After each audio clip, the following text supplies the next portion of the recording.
welcome back to the Modern Firm Podcast. John and Darren back at you. Darren, good to see you today. Good to see you, John. I dropped the grandkids off at preschool this morning, first time ever, as trying to decide whether I want to do that again or not. One of them was hugging me and giving me a kiss as I left. That was the youngest one. The older one was wrapping his arms around my neck, screaming, crying. So yelling for mommy. And I'm like, oh my, I'm ambivalent at this point. well, let's put you back where you belong today, maybe, and talk a little bit about AI on our podcast today. Less dropping off kids and more talking about technology. How about that? Let people into my world. We go from dropping off grandkids to the world of AI. Oh, well, welcome here. Thanks. Glad you made it through the drop-off day. Well, I'm excited to talk today for a few reasons. I feel like I always say I'm excited to talk. It's just kind of where I'm at. I love these conversations. I love the podcast format. But today it's extra special for me. One of my best friends in the world is on our podcast today, and that's all I'll say about the personal side of it. But a good friend of mine who I think is really smart and doing some really cool stuff, we brought on today to talk about what's happening inside the accounting profession when it comes to artificial intelligence. And I'm not exactly sure where this is going to go today. We've got some ideas of where we want to lead this, but I want to kind of follow the path. I'm probably going to keep Darren and TJ on the rails a little bit so we can get through this, because this could be a 2-hour conversation over beer. And it probably will be at some point, but we'll shorten it for today. So we've got with us today TJ Lewis. And TJ, I'm just going to let you introduce yourself so that I don't screw up your title and what you're doing over at the lab. So tell us just a little bit about what you're doing and what your role is over at the lab. Awesome. First of all, hey, John. Hey, Darren. Good to see you guys. Good to have you, TJ. Yeah, I'm excited to be on today. I've been, kind of following along you guys over the last several weeks and a couple episodes, and you've covered off on some really cool things, AI related. I've done this intro a number of times and never sitting across the desk from probably the two most influential people in my career. So this intro might be a little different today. But so for those that don't know me, I am TJ Lewis. I started my career actually working with John in some creative avenues, doing video production, traveling the country and that kind of stuff. And then at some point along the way was introduced to Darren, and we ended up working with Rootworks. And so that, has been almost 10 years ago now. But so I've spent the last 10 years of my career in the accounting profession, working on, creating tools and products to help firms do better, be better. And so that's kind of how I've gotten to where I am today, and have spent the last year and a half working in the Rightworks Innovation Lab, Rightworks Labs. And we have been solely focused, me and a small team, for the last just about a year on AI. So November 2022 was kind of a watershed moment for AI as it relates to this new stuff, right? Generative AI with the release of ChatGPT. And so, we started playing around with it. We said, hey, there's something here. We didn't know exactly what the something was at the time. And I think some days we still don't know exactly what the something is, but we started messing around with it. Yeah, exactly. Started messing around with it. And, over the last year, we started gradually just by putting a quick little experiment into the Rightworks Academy, to the membership there, and just said, hey, how do you plan on using it? How can we use this? Right. And it's sort of just grown from there. And so it's been a fun ride, and I'm really excited about where we are today and where we're headed. So TJ, just to put a little perspective on that, I think you were about 10 when I met you. That's true. We go way back, much longer than, I don't remember that necessarily. Yeah. I don't have my memory from that. TJ's dad was my accounting firm partner early on in both of our careers. So we have a long history there. Small world. Yeah. And I often say, just to start the conversation with TJ and I, that we've spent many a time in a hotel together all throughout the country. And that's a whole other story for a whole other time, but we've done a lot of travel. We've shared many charcuterie boards after 14-hour days. And so to get to see what TJ's doing now, very creative person, I always think of TJ as sort of, in my life, the consummate problem solver, but also incredibly creative mind, good video editor, great with a camera in his hands, an artist. And so, when I think about you in the lab, TJ, I think about like this simpatico of all of the things that you've done to get where you are in your career, the creativity, the open-mindedness, the problem solving. Talk a little bit about like the alchemy of all of those things and kind of what it's like to get a chance to think open-mindedly and the freedom of a lab like this. Yeah, definitely. I think you're right, John. As it relates to my background, it definitely is sort of the combination of all of those things that I get to do, sort of every day. And we really operate so there's a few other projects in the labs right now. Ours is focused on AI, but really each small team is sort of acting as its own little startup. And so we kind of get a chance to, tinker and play to some degree, but also at the end of the day, our goal is to identify and solve problems. And so you mentioned, problem solver. I think that's what really motivates me every day is just, we get to one of my roles. I understand engineering and development, but it's one of those, I can read it, I can't speak it sort of thing. So, I have there's others on the team that are actually doing the code work and developing. I get to spend most of my time talking with firm owners, with other staff within the firms, and just trying to better understand what it is that they're struggling with and how, then I run that through my filter of, okay, what is AI capable of? What are we capable of doing currently? And then how do we put all that stuff together? So that's really, what I spend most of my time on. And you're right. It's all of those things sort of coming together in a package like that. Man, what a cool job. I'm sure it's not everything it looks like on the outside, but the freedom, the ability to be able to go into firms and have real conversations with real people, I envy that. I love that conversation. So in the midst of all of that background, and given what your role is on a regular basis, these smart people you've surrounded yourself with, and the conversations you're having with problems in accounting firms, why did you create Spark in the midst of the environment we're in? What is it? What are the problems that you've found that we're solving for? Yeah, I think that's a really good question, John. So, back when ChatGPT was just announced and just launched, there were some pretty big holes that it created in terms of, just data privacy security. They put this thing out. If you go back and listen to them, there's some really interesting comments they made, but they basically launched it on November, I think it was 22nd of 2002, or 2022. Somewhere around that day. And, basically they were like, let's put this out there and see what happens. They didn't anticipate anything to come from it.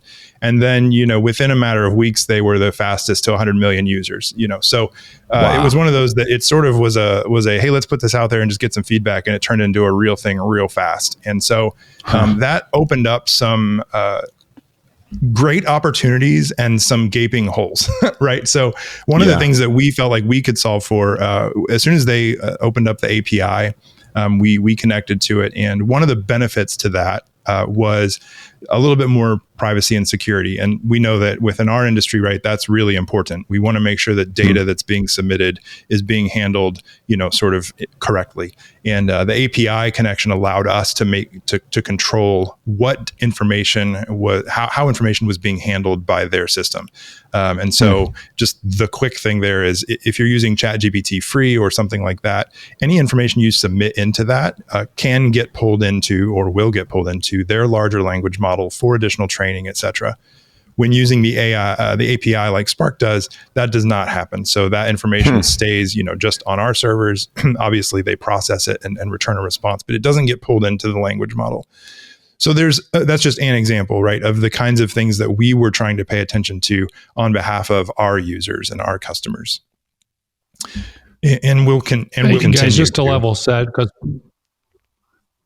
maybe not everybody understands what Spark is. So maybe just go back a second and let's talk about what that word even means for us. Yeah, that's great. Good idea. We got ahead of ourselves a little bit. So we'll tell us about Spark, TJ. Yeah, good. Hey, John, that's a great question. So Spark is an AI tool that we've developed. It is, think we've tried to make it as simple to wrap your brain around as possible. So it really is a lot like ChatGPT. So anybody that's familiar with ChatGPT, at the core, it is a chat box. It's a chat interface where you can submit a question and you can get a response from the large language model. So yes, Darren, good point. Thank you. So that is at the core of what it is. It's kind of a product name for Rightworks at this point. Would you agree with that? Or yeah, absolutely. So the other thing I would say is, just looking at it from an accounting firm owner's perspective, a minute, TJ, to kind of figure out where this positions.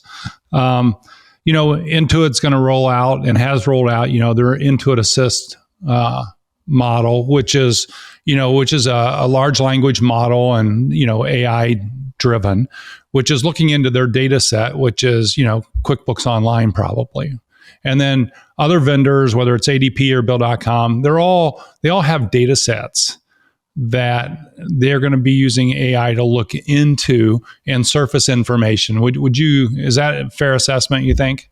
Yeah, absolutely. I think that's a key. The context is really important, and each of those tools have their own data sets that they're going to leverage. I would say from what I've seen with Spark, and just correct me if I'm wrong, there's all this other stuff that has to happen in an accounting firm, like, job posts and some research and, social media posts and, just answering, IRS notifications, all this stuff that Intuit Assist and ADP Assist and whatever Bill.com calls theirs, those aren't going to solve for those.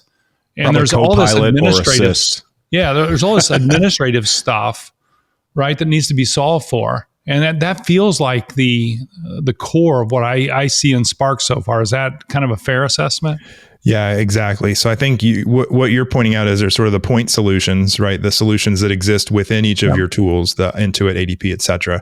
And then there's sort of the broad-based solutions. And I feel like, and those are, other examples are the ChatGPTs, Microsoft Copilot, there's Claude is by Anthropic. So there's these other sort of more broad horizontal solutions. And we kind of sit in between those two things, right? We're not a point solution, but we're a more accounting specific, broader solution. Yep, 100%. Yeah, you're solving for the vertical, which is hugely helpful. It's like buying, well, I'll use an analogy, Salesforce, that's a broad market tool set, and it's not really meant for the tax and accounting space, but I mean, could you use it there? Yeah. Right. Versus, buying something like Canopy, which is a practice management designed for the tax and accounting space. And that's how I think of Spark, is it's got this broad appeal, but it's focused on tax and accounting for tax and accounting firms. Yeah, I think that's exactly right, Darren. So now that we've defined Spark, which we should have done at the beginning, thanks, Darren. Tell me a little bit. Yeah. Keep us on track here. Tell us just a little bit, TJ, about how firms are using it. What kinds of daily tasks? It's easy to think about AI as something that's coming, something that's maybe someday I'll leverage. But I really, what I got so excited about with Spark is let's use it right now. What are firms using it for that you're seeing right now? Yeah. So, I think that's interesting. So I think that we're still in what I would consider the early stage of adoption, right? I think there's still a lot of questions, a lot of not fully understanding the full capabilities. And the truth is that capabilities are continuing to be added. But I would say the right now answer to that question is most people, 80-90% of the usage that I see, when talking with firms is around two different use cases. And Darren, you kind of mentioned them in your talk just a second ago. And that is, they're using it to do some research. So, tax questions, financial planning, business advice, anything around, strategy, those kinds of things. It is excellent at knocking out any and all of those things, right? The one caveat there is a limitation to what it knows, quote unquote, what it knows, right? And so there's this concept called the knowledge cutoff. As of right this second, it's April of 2023. So anything that's happened post that, it doesn't really know that, and it's not going to be able to return that.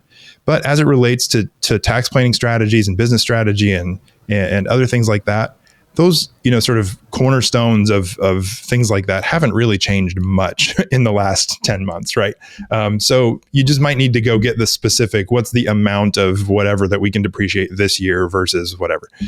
So that's a caveat. So that's one big thing, research. The other thing is, Darren, you mentioned writing emails, responding to letters and tax notices and things like that. So it is, I heard you mention, Darren, in one of your recent podcasts, that sort of catalyst for creativity, that sort of, it gets you. And that was one of the reasons we loved the idea behind Spark, the name Spark, was that it really does feel like it is that catalyst. It is a way to go from 0 to 80% on most tasks very quickly, much quicker than you could otherwise. Right. And it sort of, for me, is the ability to sort of quickly contextualize what it is that I'm doing. I don't have to sit and chew on something for a minute and go, okay, what is it I'm actually trying to accomplish? I just literally put what's in my brain in the chat box and I hit enter, and then it gets us going. And so writing and research are the two big things. I think there's more opportunity as tools get going, but that's where people are right now. Yeah, if I just were to give you some practical examples, TJ, you'll recognize these immediately, as I'm sure, things that firms are already doing. I mean, one of the things would be, let's say that you have an optometry client, has two partners, and they're each making, $500,000 a year, and each of them have two children. They're trying to save for education and they're trying to, plan their business and all this stuff, save for taxes, all these things. Mm-hmm. You can type that question in, you give the scenario, right? And then you sort of ask the question, what's the top 10 things I can do to better maximize and plan for this particular client? And it's going to surface back 10 things. Me as a practitioner may agree with 7 or 8 of those things, and there may be 7 or 8 of those things that I hadn't thought about, or maybe there's 2 or 3 that I haven't thought about. But whatever that is, for me as a practitioner, TJ, it's reinforcing either what I think I already know, or it's surfacing other things that I haven't thought of. And I that's sort of the the research component of that. Another example would be, I ask it what how much I can contribute to a 401k this year in 2024. And that's where I start getting beyond April. Knowledge cutoff to your point. But I can also ask it, tell me the value of doing a 401k, and it's going to give me this information that I can then turn around and use for client consulting. Is that how you see it being used? Yeah, absolutely. And so your recent example there with the 401k, I think one of the things that's key that I still, I tell people every call I'm on is this is conversational. So you can ask it a question about, what's the 401k contribution? If it doesn't know, or it says, well, as of 2023, it's this, have a conversation, say, okay, give me the link to a reference. And then I'll go find the actual documentation, right? And it'll provide that link back. Your other example, the tax planning, we actually have what we call Sparks within Spark, which are just sort of one-click buttons that allow you to perform a task. And we actually have a tax planning Spark that we just released in the last couple of weeks. That's the whole idea, right? It helps guide you through the process of getting that. So you just hit Spark it, and it says, okay, tell me a little bit about the business. And then it'll continue asking questions until it can come up with sort of those 10 bullet point tax planning things. And I think you're right. It's validating, right? Most firm owners and most people that have been in the accounting profession for any number of years have sort of a pretty good base on what those things are top of mind. But I've heard from so many people who say it's expanded. One of the things that we talk about is expanding your expertise. So you have your experiences. Well, this has all of the experiences rolled into one. And so you can expand that expertise and learn and find things that you may not have thought about otherwise. And to your point, some may not be relevant to your specific situation, but if you get 1 or 2 things out of it that you wouldn't have thought of otherwise, that's immensely valuable to you and your clients. I think, TJ, one of the things that has really just struck me, even in the work I do with writing, you either start with a clean piece of paper in your mind, and you've got to come up with the outline, the foundation, whatever that is of the article and stuff. And the same with what are the top 10 things that an optometry practice should be doing if they have 2 children, they want to save for college and all this. If you start with a clean sheet of paper, that's going to take a lot of time and it's work. I got to remember, that's tough. Mm-hmm. If I just ask the question and, 10 seconds later, I get this output, like 80%, 90% of it's done. I just have to go through it. And I think that's just where there's enormous value. Yeah, absolutely. It is becoming, for me, and I'm sure you, in that situation, the fear of the blank page has always been a problem for me, for sure. So I resonate with that, but this really has kind of reduced that to basically something that's minimal for me at this point, because I can just go in and say, okay, here's the thing I need to accomplish. Walk me through the steps to accomplish this thing. What do I need? I need an outline for whatever. I need to lead a meeting on this thing. Just, spit out, oh, okay, now I can take it and run with it, So if I were to compare this to, let's say, ChatGPT, Spark is really using the corpus that is probably ChatGPT, right? Correct. Yeah. Yeah. We're using the latest GPT-4 models. Yep. But we are taking and putting like the accounting vertical. We are crafting it and creating a wrapper and a framework that is geared towards accounting firms. That's right. And making life easier for accounting firms and making this easier for staff and accounting firms to use. And that's arguably a lot of the value proposition. Is that fair? Yeah, absolutely. The way I see it is that we are enabling, those in the accounting profession to sort of have an easier on-ramp, if you will, to a lot of this technology, right? So, to your point there, ChatGPT is broad built. They have a number of tools and things that are really interesting. But what we try to do is take those tools and sort of tweak them and modify them so that they are more relevant, more appropriate for the workflows and processes that accounting professionals are using in their day-to-day business. What's the best way for anybody listening to this to come in and play with Spark a little bit and see what's going on with it? Yeah. So first of all, I think you guys have said it in past episodes, but ai.rightworks.com is the place to go. And so you can sign up there. You can create a team. You can invite others within your firm. And it really is as simple as what is in your brain, type it into the chat box, right? But we do have so if you click on underneath there, I know we don't have sort of show and tell here, but if you click underneath the chat box, there's a thing that says browse prompts, and you can click into our prompt ideas. And what we've done there is we've taken some real world examples and put them into different categories. I mentioned the writing and research, and there's some other things in there as well. But that's sort of, step one is to get a feel for what it's capable of. I did a talk back in the fall, and one of the big things there was, you have to use it. You can't really understand what it's good for or how it's going to impact you without diving in. And so I think that's the important thing, is to just get in and use it. And those prompt ideas, we've tried to give you some real world examples of some of the things it's capable of really being helpful with. So if we look at 2024 a second, and we think that, okay, there's all these different vendors that are releasing some level of AI-enabled tools. This is a journey that firms should be starting down in 2024. Would you guys agree with that? Just get in, start using it. May not be fully baked as to what it's going to be in the future, but it's a good place to get started right now. Absolutely. I won't go so far as, I listen to a lot of the AI thought leaders in the space, and they basically are saying, they're sort of that, like, they're a little bit more motivated to push this, but they're saying if you haven't started already, you're way behind. I don't know that that's necessarily the case. I think that, it's a good time to start. Now is better than later. But to that end, Darren, I think in the last episode or one of the last episodes, you guys talked about sort of how to implement this. And one thing I'm trying to do within each firm that I talk with is say, identify somebody, an AI champion, that's somebody that's engaged with technology, that really understands the business and can sort of be in that role of understanding what it's capable of and understanding the problems and challenges that you face within the business, and being able to put those two things together in a way that allows them to help implement this technology, because it's so broad reaching across every facet of the firm, right? It can have an impact.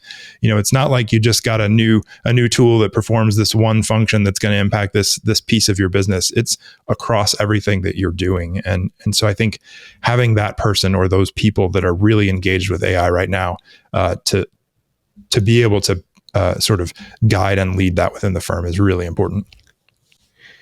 TJ, I heard the creator of ChatGPT say that 6 months, 8 months from now, we'll be looking back at what we're doing right now in ChatGPT and go, "Oh, that's cute.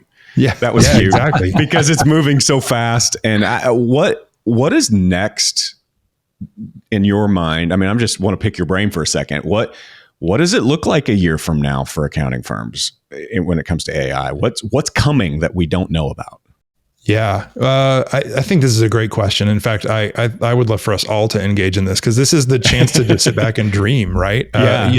Just knowing everything we know. I think, there's tons of really cool stuff that's come out in the last couple of weeks that is probably not as relevant on the face of it, but it's one of those, ChatGPT, OpenAI just announced this video model called Sora, which I have no idea how that's going to impact the accounting profession, but the technology is just amazing. It's beautiful, it is. Right? And so those kinds of things, this multimodal, image, video, sound, all of these things, multimodal is really, Gemini just launched with Google, and it's multimodal from the ground up. And so all of these things are going to allow us. I had somebody ask me the other day, "Hey, can I, I've got all these like scribbled notes. Can I just take a picture and add it into Spark?" And the truth is, like, we're not able to do that yet, but that technology exists, and it will be, we will be capable of doing that at some point. Like that's like a scan to text kind of a thing. I mean, it's similar to your OCR stuff, right? It's just OCR a little bit more powerful, a little bit quicker. And wow, we've done some stuff where we take a picture of the whiteboard, after a session and say, "Hey, give us an outline of what we just talked about," those kinds of things. And so, wow, I think all of those things, that multimodal is going to be important. And I think the other thing that everybody is working on or is paying attention to is the idea of AI agents. That's the ability for it to do, right now it's sort of a question and answer, but what if it can be tied into all the other different pieces of software and can actually take action on your behalf, right? And so there's a number of companies who, have millions invested at this point in those functionality. And so if you can say, "Hey, I'm traveling to, Savannah, Georgia for this conference. Can you book my hotel, set up some reservations?" And it just goes and does it. Wow. Here's my preferences, and it'll just done. Book the when airline. You say AI agents, I thought immediately of Mr. Smith from The Matrix. Mr. Anderson. There is a sense in people of fear in this, and I think every time I talk to you, I go, "Oh, okay, it's going to be okay. The robots aren't taking over the world. We can use this for our benefit." One of the things you said, TJ, that I've heard from accounting firms that I just wanted to reiterate was that layer of security. There is a common worry, I think, inside accounting firms that every question they put in, every comment they make, every conversation they have is somehow a betrayal of their customers or their own thoughts. And I like this as the on-road for accounting firms because of that trusted layer of security. I think that's an important element. Definitely. That is one of the things that we hear. And I'll go to one of my best practices is it's still good to be aware of the data that you're submitting, no matter what the tool, whether it's Spark or otherwise, because this is a time where we're grooving habits. We're learning a new tool. And just because Spark may handle it one way does not mean that another tool handles it the same way. And so my recommendation is still to be aware of the data that you're inputting and never put more information in there than you need to get the answer. So if you don't need, very rarely do you need the company's name or any of that private information in the context of the prompt to get the answer that you require, right? You can put in all of the information from a P&L statement, removing the header, from the report on the company and their address and stuff, and ask it all kinds of questions. At that point, it's just a list of accounts with some numbers, and that's nobody's going to be able to tie that back to anybody, but you can still do some pretty good analysis on that information. TJ, as I look out 24, I think I'm hopeful of, I don't know whether we'll get there or not, but one of the biggest pain points in an accounting firm is tax return preparation, right? So we're seeing some vendors start to pop up in this space. I've even been watching H&R Block's ads on TV that says, do your tax return with AI Assist. And I don't know what that means. I haven't tried to do one. But this idea that AI could help an accounting firm with their tax volume challenges, I think has huge potential. Whether that's by the end of 24 or early into 25, that feels like that's imminent too. So there's just so many useful opportunities, like you've described, for a firm to really gain efficiencies here. Yeah, I think that's a huge opportunity. We'll see if the products and software vendors are able to take advantage of this year. But I think there's a huge opportunity, as quickly as everything's moving, for that to be very real come tax season next year. Yeah, that's what it feels like.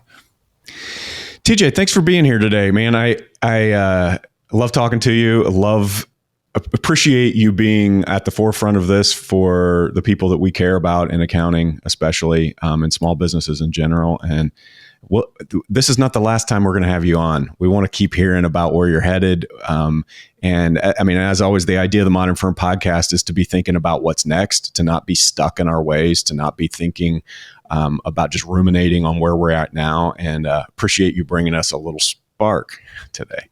Cute. Yeah. No, I'm happy to be here. I'm glad you guys were able to have me on, and love chatting. So it's good stuff. TJ, I'm going to give one more plug. I think at a minimum, people should go to ai.rightworks.com and sign up for, it's still a free account right there, right? Firms can get it. So anybody can set up a free account. We do have paid plans that are rolling out it's more team based. So if you want to get your team in and start collaborating and doing things like that, there are paid plans for that. But yeah, everybody can set up an individual account for free. Yeah, perfect. Thanks, guys, thanks again. Thanks for listening today. Darren, don't forget to pick the kids up. See you next time. I gotta go. See ya. See ya.